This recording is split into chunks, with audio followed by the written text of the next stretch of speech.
Video will cover Nykaa what exactly happening with Nykaa. लेकिन सबसे पहले ये समझ लेते हैं, जब भी किसी भी कंपनी का आईपीओ आता है तो जनरली पब्लिक के लिए 3 दिन के लिए विंडो ओपन होता है। एंड उसके बाद ही अगर हम लकी होते हैं तो हमें अलॉटमेंट मिलता है, और उसके बाद हम होप करते हैं कि जिस कंपनी का हमें अलॉटमेंट मिला है ये अच्छी लिस्टिंग इस कंपनी को मिले। देन फाइनल जाके अगर ये सारी चीज़ें हमारे फेवर में होती हैं तो उसके बाद हम बेटर प्राइस पर फर्स्ट डे या सेकेंड डे या फिर हमारे एज पर एक्सपेक्टेशन हम एग्जिट कर जाते हैं या फिर प्रॉफिट बुक कर लेते हैं। ये तो एक जनरल प्रोसेस है जो हम और आप एक बेसिकली फॉलो करते हैं। लेकिन इसके अलावा जो दूसरी कैटेगरी है जिसे हम बोलते हैं प्री आईपीओ इन्वेस्टर, वो लोग ऐसा नहीं कर सकते हैं। कौन है ये लोग और क्या इनके लिए प्रोसेस होता है, सबसे पहले उसे समझ लेते हैं। जब भी आईपीओ जनरल पब्लिक के लिए ओपन होता है उससे पहले जो कंपनीज होते हैं वो प्राइवेट जो इन्वेस्टर होते हैं, जिन्हें हम वेंचर कैपिटलिस्ट भी कहते हैं, उनको अप्रोच करती है। और उन्हें अप्रोच इसलिए करती है सो दैट वो और ज़्यादा फंड को उनसे रेज कर पाएँ, जुटा पाएँ। अगर जो प्राइवेट इन्वेस्टर होते हैं कन्वेंस होते हैं कंपनीज के बिजनेस के ऊपर, अब डेफिनेटली वो आईपीओ से पहले इन्वेस्ट कर रहे हैं और उतना अमाउंट नहीं इन्वेस्ट करें जितना हम और आप आईपीओ में करते हैं। जनरली आईपीओ में हम और आप या फिर ये कहें रिटेल इन्वेस्टर एक लॉट के लिए अप्लाई करता है, जिसकी रफली जो प्राइस निकल के आती है, कीमत निकल के आती है 15,000 के आसपास। तो इतना तो ये लोग इन्वेस्ट नहीं कर रहे होते, तो एक हैवी अमाउंट में इन्वेस्ट करते हैं। तो इसलिए कंपनी जो होता है इनको एक डिस्काउंट देती है, यानी कि जिस प्राइस पे हम और आप अप्लाई कर रहे हैं आईपीओ को, उससे कम प्राइस में इनको वही शेयर मिलते हैं। इतना आप समझ में आ गए। इसलिए इनको कहते हैं हम प्री आईपीओ इन्वेस्टर, या आईपीओ से पहले इन्वेस्ट करते हैं।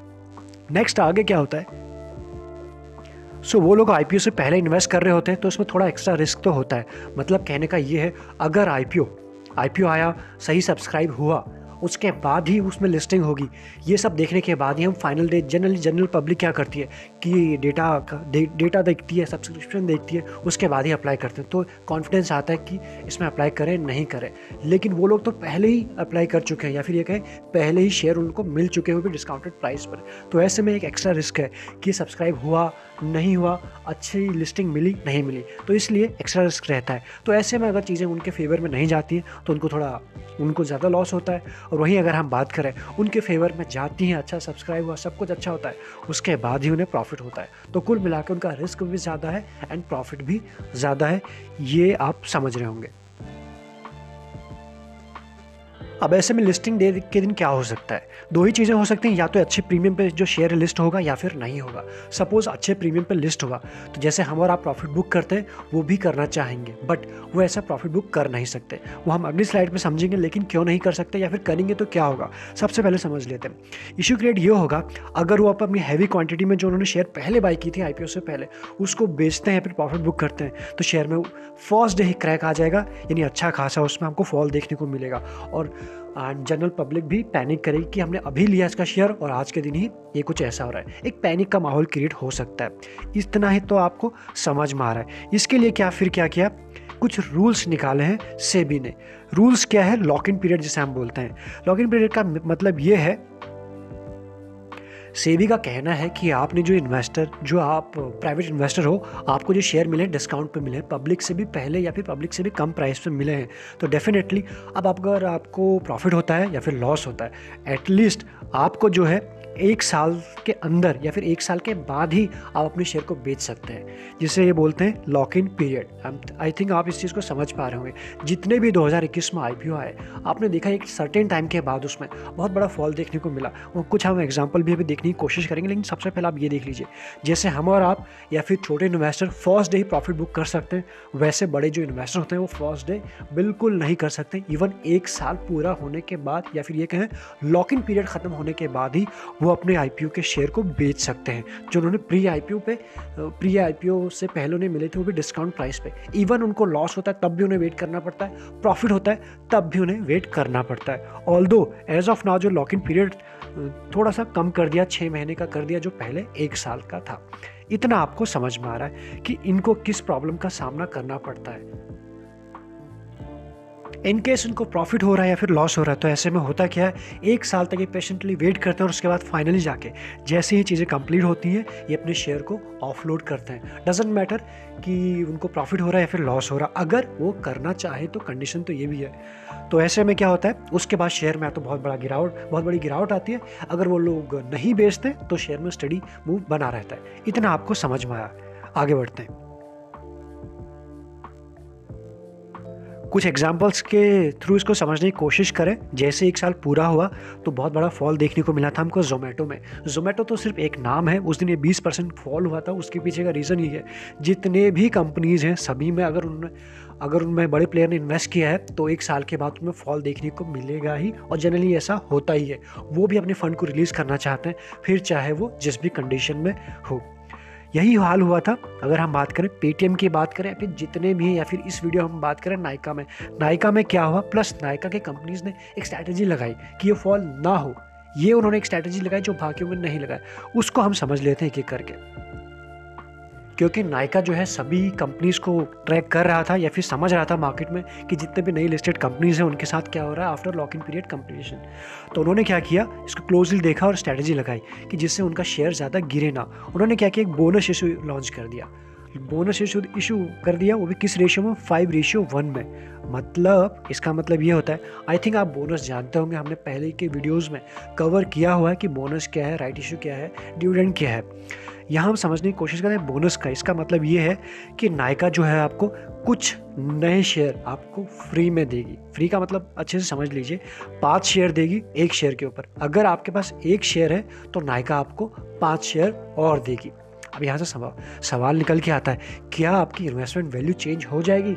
बिल्कुल भी नहीं। सपोज अगर आपके पास 1 ही शेयर था एंड अभी वो 1 शेयर क्या हो जाएगा, ऐसा नहीं है, और उसमें 1 ही शेयर की जो आपकी इन्वेस्टमेंट वैल्यू थी, जब अब आपके पास 6 शेयर हो जाएंगे, तो आपकी जो इन्वेस्टमेंट वैल्यू रहेगी वो 6 उतनी ही रहेगी जितनी 1 में थी। वो सब डिवाइड हो जाएगा 6 में, मतलब शेयर का प्राइस जो है वो कम हो जाएगा, आधा हो जाएगा। इस तरीके से आप समझ सकते हैं। अब ऐसे में सवाल निकल के आता है कि बोनस इशू देने से इससे होगा क्या शेयर नहीं गिरेगा? एक बिलीव किया, नायका ने एक बिलीव किया और स्ट्रैटेजी लगाई, उसको अप्लाई किया मार्केट में। मतलब अपने जो लॉक इन पीरियड है उसको पूरा होने से पहले सबसे पहले तो इन्होंने बोनस दिया। बोनस देने से क्या हुआ, सपोज एग्जाम्पल, पहले शेयर का प्राइस था 1200 रुपया, जो थोड़ा सा कॉस्टली है। बाद में इसको 5:1 में अगर ब्रेक करने के बाद ये रफली आ गया था 200 रुपये के आसपास। यानी यहाँ से पहले उन्होंने साइकोलॉजिकल गेम क्या खेला या फिर क्या समझा कि 1200 रुपया थोड़ा सा महंगा है, अगर हम इसको 200 रुपये कर देते हैं तो सबसे पहले एक प्राइस थोड़ा सा कम लगेगा रिटेल इन्वेस्टर को, तो नए इन्वेस्टर भी आ सकते हैं, या फिर ये कहें थोड़ी डिमांड यहाँ से बढ़ सकती है, नए इन्वेस्टर इसको बाई कर सकते हैं। सो अगर गिरता भी है, प्राइस ऑलरेडी कम हो चुका होगा, तो यहाँ से नए इन्वेस्टर आ जाएंगे कम प्राइस को देख के, जनरली जो पब्लिक करती है। एक रीज़न उन्होंने ये सोचा। दूसरा रीज़न क्या सोचा, दूसरे रीज़न तक हम पहुँचे पहले आप ये देख लीजिए जिसकी हम बात कर रहे थे। सपोज़ कि अगर आपके पास पहले 1200 रुपये का 1 शेयर था, स्प्लिट होने के बाद यानी आपको 5:1 में मिला। एक तो शेयर आपके पास पहले से था और कंपनी ने 1 शेयर पे 5 शेयर दिए हैं, तो ऐसे में आपके पास हो जाएंगे टोटल 6 शेयर।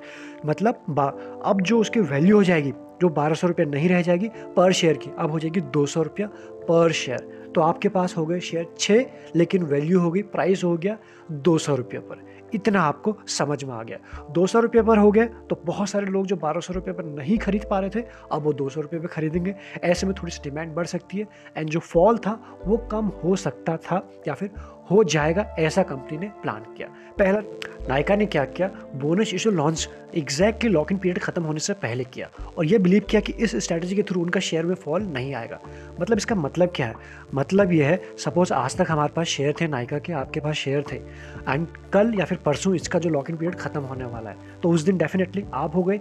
आप तो कभी भी बेच सकते हैं रिटेल इन्वेस्टर, लेकिन जो बड़े इन्वेस्टर हैं वो परसों बेचेंगे। लेकिन जस्ट उससे पहले ही नायका ने बोनस इशू लॉन्च कर दिया। मतलब जितने आपके पास शेयर हैं इसके बदले में आपको इतने शेयर मिलेंगे, यानी 5:1 के फॉर्म में।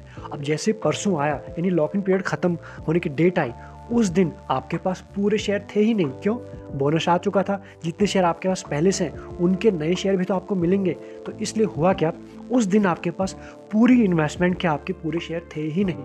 मतलब लॉकिंग का डेट तो आ गई, आप शेयर को सेल करने की डेट तो आ गई, लेकिन आपके पास पूरे शेयर है ही नहीं। उसके लिए आपको कुछ दिन वेट करना पड़ेगा।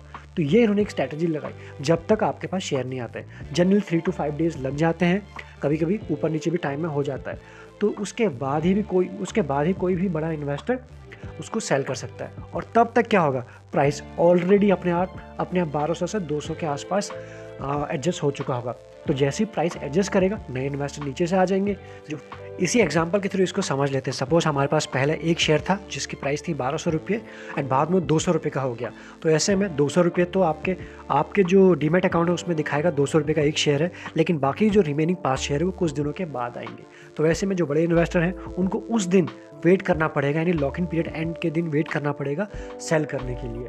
तो ये थी कुछ कहानी। अब अगर हम बात करें तो अभी तक की जितनी कहानी थी वो आपने समझा। अब अगर हम बात करें नायका के शेयर की, ऑल्दो अपने हाई से यही कंपनी नहीं, जितने भी न्यू एज कंपनीज हैं अच्छे खासे डिस्काउंट पे एज ऑफ नाउ ट्रेड कर रही है। ऑलमोस्ट अगर हम बात करें 50% प्लस का करेक्शन तो नायका में भी अभी तक हो चुका है। ऑल्दो पिछले कुछ दिनों से अगर आप देखेंगे डेली के कैंडल में तो आपको एक कंसोलिडेशन काइंड ऑफ पैटर्न देखने को मिल रहा है, वो भी बड़े बड़े कैंडल्स के फॉर्म में। कभी 10% गिर जाता है, कभी अगले दिन 5% बढ़ जाता है। तो कुछ इस तरह का करेक्शन अभी चल रहा है, लेकिन एक ही प्राइस के आसपास ही घूम रहा है। लेट्स सी आने वाले दिनों में किस तरह से मूव करता है। अदरवाइज अगर मार्केट थोड़ा यहाँ से करेक्ट होता है तो डेफिनेटली इन कंपनीज के जिनके वैल्यूएशन काफ़ी हाई थे, इनको थोड़ी प्रॉब्लम का सामना और करना पड़ सकता है, जो ये कंपनीज कर भी रही हैं।